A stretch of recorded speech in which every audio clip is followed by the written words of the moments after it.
Shalom, shalom, selamat siang. Bapak Ibu ini kasih Tuhan, saya sekarang sedang berada di Singapura. Ya, ketika saya tiba di Singapura, mama saya, Pendeta R. Panggabean, pendiri GPDI Samuel, menelpon saya. Fernando, kami yang khotbah ya. Saya katakan, puji Tuhan. Jadi pakaian saya adalah pakaian ketika ada di Singapura. Baik, sebelum saya melanjutkan khotbah, saya mengajak Bapak Ibu untuk berdoa. Mari kita berdoa. Tuhan yang baik, Tuhan yang luar biasa, kami sudah memuji, kami sudah menyembah, kami sudah menghormati hadirat-Mu. Tuhan, kami merindukan atmosfer surga. Kami merindukan suasana surga turun atas kami. Datanglah kerajaan-Mu, jadilah kehendak-Mu di bumi seperti di surga. Tuhan, hamba berdoa, sembuhkan yang sakit, pulihkan yang terluka, sedih yang ada dihiburkan.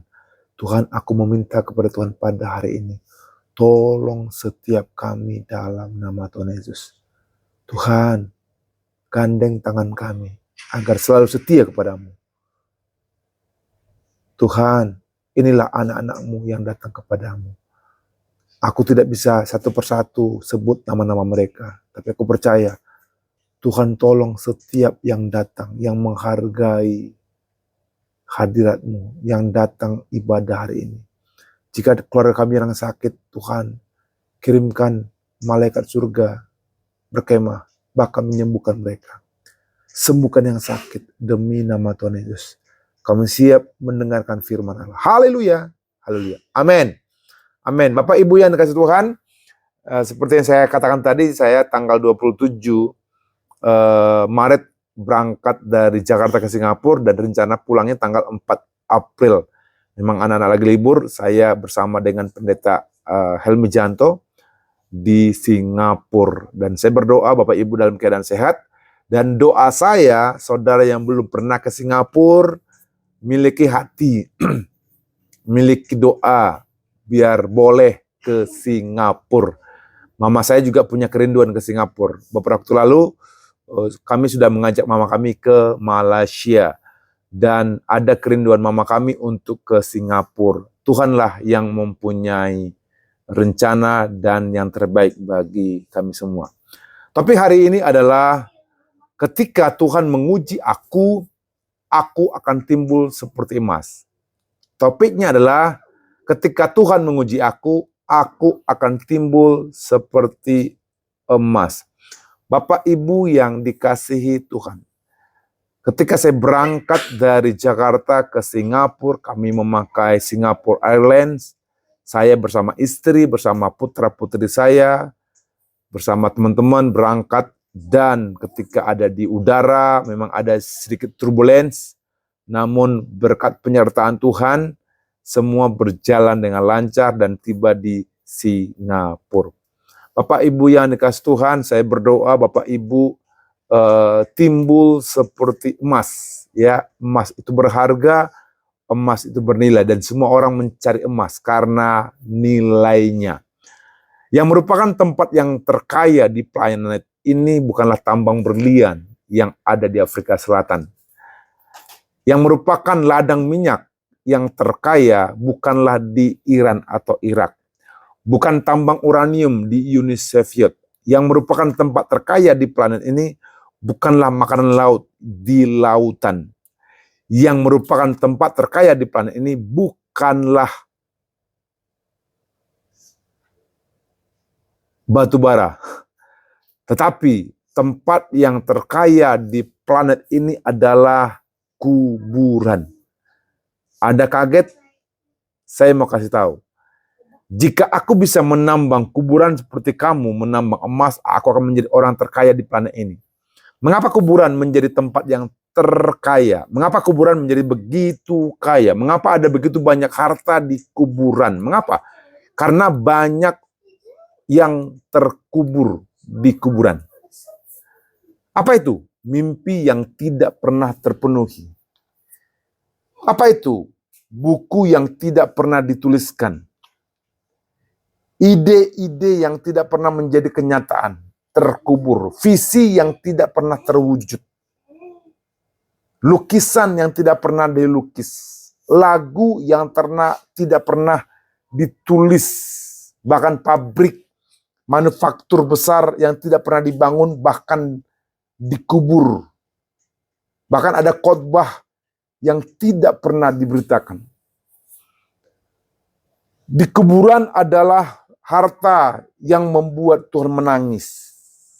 Ada visi misi, rencana-rencana yang belum tergenapi di bumi ini, namun sudah dikubur. Semua impian yang belum terjadi dikubur sebelum terjadi. Bapak Ibu yang dikasih Tuhan, selama kamu masih bernafas, Tuhan punya sesuatu yang luar biasa dalam dirimu. Sekali lagi saya mau katakan, selama saudara masih bernafas, Tuhan punya rencana yang luar biasa dalam dirimu. Amin. Kamu masih mengandung rencana Tuhan. Karena Tuhan mengirimmu ke sini dan tidak ada manusia yang datang ke planet ini dengan keadaan kosong. Engkau penuh dengan rencana Tuhan. Saya ulangi, tidak ada manusia yang datang ke dunia ini dengan hampa. Tidak ada manusia datang ke bumi ini dengan kosong. Musuh terbesar manusia bukanlah dosa. Musuh terbesar manusia bukanlah setan. Musuh terbesar manusia bukanlah simbolis. Musuh terbesar manusia adalah ketidaktahuan. Ketidaktahuan. Ketidaktahuan adalah penyebab segala kehancuran. Padahal kita menyalahkan banyak hal yang kita namakan simbolis. Ini viral di detik di beberapa media sosial. Viral seorang wanita Bandung usianya 38 tahun. Yang masih muda belia, gagal ginjal kronis stadium 5. Penyebabnya darah tinggi. Berapa darah tingginya? 215 per 120. Normalnya kan 120 per 80. Kenapa? Dia suka hobi makan asin-asin, yang gurih, makan manis-manis gorengan. Bukan setan penyebabnya, tapi gaya hidup. Karena dia tidak tahu dampak dengan makan yang asin-asin. Karena dia tidak tahu dampak makan yang gurih, goreng-gorengan, yang minyaknya sudah berulang kali dipakai. Minyak jelantah yang berulang-ulang. Penyebabnya bukan setan, tapi ketidaktahuan. Tidak tahu akibat dari sesuatu kebiasaan. Tidak tahu akibat sesuatu yang dimakan. Tidak tahu bagaimana agar ginjal sehat. Dengan makan yang sehat tentunya menjaga tensi normal, olahraga, makan, dan teratur. Bapak Ibu yang dikasihi Tuhan, kita memang Kristen, cinta Tuhan, pengikut Kristus. Namun kita juga harus tahu sebab akibat. Kita makan yang tidak sehat, lalu sakit. Lalu menyalahkan setan. Ketidaktahuan adalah musuh utama manusia. Oleh sebab itu saya mengajak seluruh umat Tuhan. Jagalah dirimu. Makan yang di rumah lebih sehat daripada makan di luar. Hosea 4 ayat 6 berkata, umatku binasa karena tidak mengenal Allah. Karena engkaulah yang menolak pengenalan itu. Maka aku menolak engkau menjadi imamku. Dan karena engkau melupakan pengajaran Allahmu, maka aku juga akan melupakan anak-anakmu. Di belakang saya adalah hotel. Kamar hotel. Di York Hotel di Singapura. Hotel ini mewah luar biasa. Ini kemurahan Tuhan. Ini kebaikan Tuhan. Saya bersyukur. Saya berdoa Anda diberkati Tuhan. Dan saya meminta Tuhan juga bekerja di antara saudara dapat menikmati fasilitas dari Tuhan. Bukan Abraham yang menunggu waktu Tuhan untuk memberkatinya.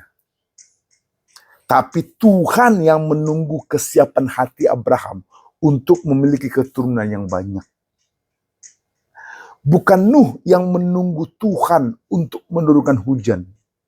Tapi Tuhanlah yang menunggu Nuh untuk menyelesaikan bahteranya.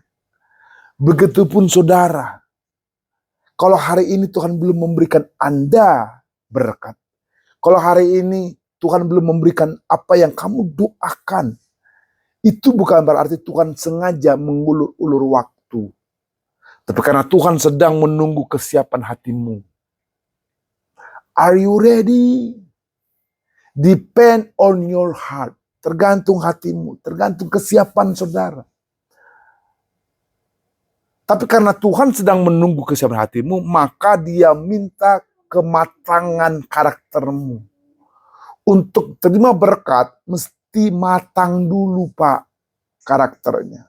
Oleh sebab itu, teruslah berproses menjadi dewasa dalam Tuhan. Tetaplah berdoa sampai waktu Tuhan tiba dan Ia memberikan apa yang direncanakannya bagi dirimu. Bapak Ibu yang dikasihi Tuhan, Anda ingat Yusuf di Alkitab tentunya. Yusuf di Mesir yang kita tahu kronologisnya dari penjara menuju istana dengan kuasa ilahi. Kita tahu Yusuf adalah putra Yakub dari Rahel dan dikenal sebagai anak yang sangat dikasihi ayahnya. Yakub memberikan jubah yang indah kepada Yusuf yang menjadi simbol kasih istimewa tersebut. Namun kasih yang istimewa ini menimbulkan kecemburuan besar di antara saudara-saudaranya. Dan akhirnya Yusuf dibuang. Yusuf adalah seorang pemimpi. Dalam dua mimpinya, pertama, berkas gandum milik saudara-saudaranya sujud kepada berkas gandumnya. Mimpi kedua adalah matahari, bulan, dan 11 bintang sujud kepadanya. Ketika Yusuf menceritakan mimpinya kepada saudara-saudaranya, saudara-saudara bukannya senang, tapi malah marah.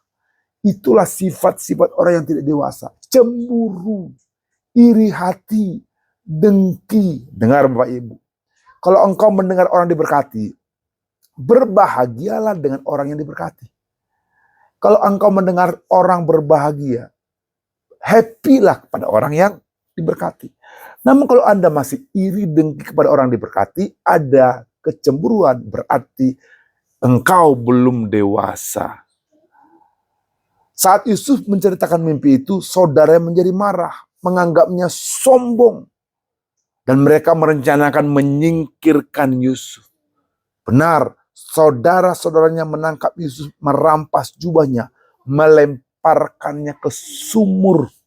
Akhirnya, saudaraku, lihat, sejarah mengatakan saudara-saudaranya menangkap Yusuf, merampas jubahnya, dan melemparkannya ke dalam sumur kosong, menjual Yusuf kepada pedagang Ismail dan menuju Mesir. Dan Yusuf menjadi budak. Proses demi proses dihadapi oleh Yusuf. Akhirnya Yusuf di rumah Potifar. Di rumah Potifar pun Yusuf dijual kepada seorang petinggi Fir'aun sebagai budak. Dan tantangan terbesar ketika istri Potifar mencoba merayu Yusuf untuk berbuat dosa dan memfitnah Yusuf, menuduhnya, mencoba mencabulinya. Potifar marah karena tuduhan tersebut, memenjarakan Yusuf. Akhirnya Yusuf dipenjara. Kita tahu ceritanya. Yusuf tetap setia sekalipun diproses, hatinya diiris-iris, hatinya difitnah, hatinya dipenjara, hatinya merana. Namun ia tetap setia kepada Tuhan. Tuhan tetap menyertai Yusuf. Tuhan tetap mengingat Yusuf. Sehingga kepala penjara percaya kepada Yusuf. Kemanapun saudara ditempatkan, ketika Anda percaya adalah bibit unggul, maka engkau akan menjadi berkat dimanapun kau berada. Di penjara Yusuf bertemu dengan dua pejabat Fir'aun, juru minum dan juru roti. Kita tahu di penjara karena kesalahan mereka. Keduanya memiliki mimpi yang tidak dapat mereka artikan. Dan dengan hikmat dari Tuhan, Yusuf menafsirkan mimpi mereka. Juru minuman dikembalikan ke posisinya. Sedangkan juru roti akhirnya dihukum mati. Semua terjadi persis seperti yang ditafsirkan oleh Yusuf. Tuhan menyertai Yusuf. Sekalipun dalam proses, tetap Yusuf percaya kepada Tuhan. Akhirnya, satu malam Fir'aun bermimpi dengan dua mimpi aneh. Dan Yusuf mulai menafsirkan mimpi Fir'aun. Apa mimpi Fir'aun? Mimpi Fir'aun adalah 7 lembu gemuk dimakan oleh 7 lembu kurus. Dan 7 bulir gandum yang subur dimakan oleh 7 bulir gandum yang kering. Tidak ada seorang pun di istana yang dapat menafsirkan mimpi itu. Juru minuman akhirnya mengingat Yusuf dan memberitahu Fir'aun tentang kemampuannya. Yusuf dipanggil dari penjara untuk menafsirkan mimpi tersebut. Dengan kerendah hatian, Yusuf berkata, Kejadian 41 ayat 16. Yusuf menyahut Fir'aun, bukan sekali-kali aku, melainkan Allah juga yang akan memberitakan kesejahteraan kepada tuanku Fir'aun. Kita tahu akhirnya Tuhan menjelaskan melalui Yusuf, menjelaskan arti mimpi dengan peringatan dari Tuhan. Dan Yusuf berkata kepada Fir'aun, Fir'aun, 7 tahun kelimpahan akan diikuti oleh 7 tahun kelaparan. Yusuf memberikan saran kepada Fir'aun. Yusuf mendapatkan hikmat melalui proses kehidupan Yusuf, melalui hari-hari yang dia lewati. Akhirnya Yusuf mendapatkan hikmat, mendapatkan wisdom, mendapatkan kebijaksanaan. Sehingga Yusuf memberikan saran kepada Fir'aun untuk mengangkat seorang pemimpin bijaksana yang dapat menyimpan makanan-makanan selama masa kelimpahan agar dapat bertahan pada masa kelaparan. Bapak Ibu yang dikasihi Tuhan, akhirnya Yusuf diangkat menjadi penguasa Mesir. Setelah matang, memiliki karakter tangguh, semua terjadi karena Yusuf ikut proses. Berulang kali saya mengatakan, mungkin Bapak masih ingat, Ibu masih ingat, stop protes, ikut proses, terima progres. Ada amin? Stop protes, ikut proses, terima progres. Yusuf tidak protes ketika dia dibuang. Yusuf tidak protes ketika dia jadi budak. Yesus tidak protes ketika dia di penjara. Dan dia ikut saja kemana Tuhan sertai. Ikut proses. Akhirnya terima progres. Mari kita buka Yakobus 1 ayat 12. Berbahagialah orang yang bertahan dalam pencobaan. Sebab apabila ia sudah tahan uji, ia akan menerima mahkota kehidupan yang dijanjikan Allah kepada barang siapa yang mengasihi dia. Bapak Ibu yang saya kasihi, Alkitab berkata, berbahagialah, bersukacitalah, saudara yang bertahan dalam pencobaan. Berarti Tuhan izinkan pencobaan, Tuhan izinkan ujian, Tuhan izinkan proses. Sebab apabila ia sudah tahan, berarti dia harus lewati dulu, baru dia mengambil keputusan untuk bertahan. Ia akan menerima mahkota kehidupan yang dijanjikan Allah kepada barang siapa yang mengasihi dia. Bapak Ibu yang dikasihi Tuhan, pernahkah kepikiran kenapa emas itu mahal? Pernah kepikiran bahwa emas itu bernilai? Karena emas itu ditempa, emas itu dipukul, emas itu bahkan dibakar. Tapi emas tetap emas. Dia tetap jadi emas. Semakin banyak emas itu diproses, semakin banyak emas itu melewati proses, nilainya malah tambah naik. Semakin saudara ditempa, semakin saudara dipukul, semakin saudara diproses, semakin saudara dianiaya, hatimu dihina, mari be still, tenang saja. Karena disitulah nilaimu bikin naik. Sekarang coba tanya pada dirimu. Tahan dihina berulang-ulang, diremehkan. Masalahnya, kebanyakan orang maunya cepat selesai, maunya instan. Mau kaya tapi nggak mau capek, mau sukses tapi nggak mau mikir. Padahal tanpa proses semua cuma angan-angan kosong. Bapak Ibu yang dikasih Tuhan, Anda jadi kuat bukan karena tidak pernah jatuh.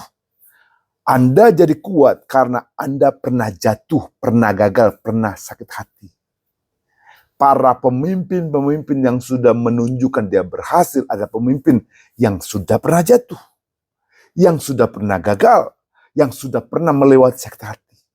Ujungnya mereka bangkit kembali dan terus berdiri. Saya menantang saudara ketika Anda melewati hinaan, ketika Anda menghadapi cobaan, ketika Anda jatuh, ketika Anda sakit hati, mari berdiri lagi, bangkit lagi. Kalau hidupmu keras, itu berarti Anda sedang dilatih jadi mahal. Nilai Anda semakin tinggi, sama seperti emas. Amin. Kita berikan tepuk tangan bagi Tuhan Yesus. Jadi saya berdoa. Saya berdoa, Bapak Ibu, kuatkan hatimu dalam proses. Kuatkan hatimu dalam proses. Engkau dihina, diam saja. Engkau difitnah, udah diam saja. Engkau dimarahi, udah diam saja. Disitulah engkau sedang, tanda kutip, dibakar, ditempa, ditekan, pressure, agar mendapatkan nilai, sehingga mahkota engkau terima. Yang setuju katakan amin. Kesimpulan, kita baca ayat Ayub 23 ayat 10. Karena ia tahu jalan hidupku, seandainya ia menguji aku akan timbul seperti emas. Amin. Karena ia tahu jalan hidupku, seandainya ia menguji aku akan timbul seperti emas.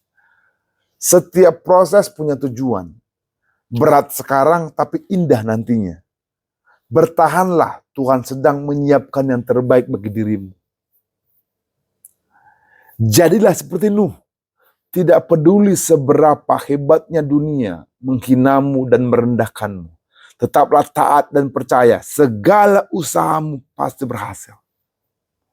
Amin. Ketika kamu merasa tidak mampu lagi dan tidak mungkin ada jalan, ingatlah tidak ada yang mustahil bagi Tuhan. Dia sanggup menolongmu. Percayalah, Tuhan tidak pernah menutup satu pintu tanpa membuka pintu yang lain. Ketika waktunya tiba, sesulit apapun, Tuhan Yesus pasti buka jalan bagimu. Mari, saya percaya ketika Anda berada dalam kerajaan Allah, Anda tidak mengalami krisis. Alkitab punya formula dan saya sudah mengulang-ulangkan dalam firman Tuhan dan khotbah saya. Apa itu? Carilah dahulu kerajaan Allah dan kebenarannya, maka semua itu akan dipertambahkan. Saya mau remind lagi, dunia ini sedang krisis, Indonesia sedang krisis. Anda juga bisa kena krisis kalau tidak ikut formulanya Tuhan. Oh, banyak orang sudah teriak. Banyak orang sudah menjerit. Tapi kita ikut formulanya Tuhan, bukan formula dunia. Hari ini saya mengajak Anda bertobatlah. Beri dirimu percaya pada Tuhan. Bertobatlah. Ikut formula Tuhan. Formula Tuhan adalah carilah dahulu kerajaan Allah dan kebenarannya. Maka semua itu akan dipertambahkan kepada saudara dan saya. Amin. Mari mulailah setiap 5 detik atau tiap 5 menit berkata kepada Tuhan. Tuhan, Engkau Rajaku. Tuhan, Engkau Rajaku. Yesus, Engkau Rajaku. Lihat ada dampak yang luar biasa yang Anda alami. Saya dari Singapura berdoa untuk saudara. Saya dari Singapura berdoa Anda mengalami kekuatan dan Anda dijaga Tuhan. Amin. Kita berikan tepuk tangan bagi Tuhan Yesus. Mari arahkan tanganmu ke surga.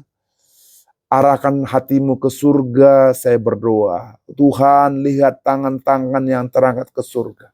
Hamba dari Singapura berdoa kepada seluruh hamba-hamba Tuhan. Seluruh jemaat Tuhan. Ibu-ibu dan para pria-pria. Dari tempat ini hamba meminta kepada Tuhan. Tuhan, kami mencari kerajaan Allah. Kami mencari Yesus Kristus. Kami mencari Allah kami. Itu yang pertama dan yang utama dalam hidup kami. Tuhan, remind kami, Tuhan ingatkan kami kembali setiap saat bahwa Yesuslah Raja kami. Dan Yesus adalah Tuhan kami. Aku berdoa bagi tangan-tangan yang terangkat. Tuhan, tolong kami, bebaskan kami dari krisis, lepaskan kami dari belenggu dosa, lepaskan kami dari kemiskinan di dalam nama Tuhan Yesus. Hamba berdoa, tangan Tuhan yang perkasa menolong umat Tuhan hari ini, sekarang juga, saat ini, demi nama Tuhan Yesus. Tuhan, aku berdoa Roh Allah, Roh Kudus yang dahsyat menolong seluruh umat Tuhan yang mencari Engkau. Tuhan, Engkau akan tampi kami, Engkau akan saring kami, Engkau akan filter kami. Hanya orang-orang yang setia, hanya orang-orang yang lulus proseslah yang akan terima progres. Tuhan, aku berdoa biarlah mahkota Tuhan Engkau tempatkan di hidup kami di dalam nama Tuhan. Sekali lagi aku berdoa Tuhan, tangan-tangan yang terangkat, hati yang terbuka. Tuhan, catat nama kami dalam kehidupan. Kami tolak gagal, kami tolak rugi, kami tolak bangkrut, kami tolak krisis. Dalam nama Yesus aku berdoa hidup kami jadi majikan, hidup kami jadi kepala. Dalam nama Yesus kami percaya Tuhan memberkati kami berlimpah-limpah hari ini sampai selama-lamanya. Aku berdoa gereja ini gereja Tuhan. Aku berdoa pertobatan besar-besaran terjadi dalam nama Yesus. Aku berdoa hari ini Tuhan pasti menjaga setiap kami yang mencari Tuhan. Haleluya, haleluya.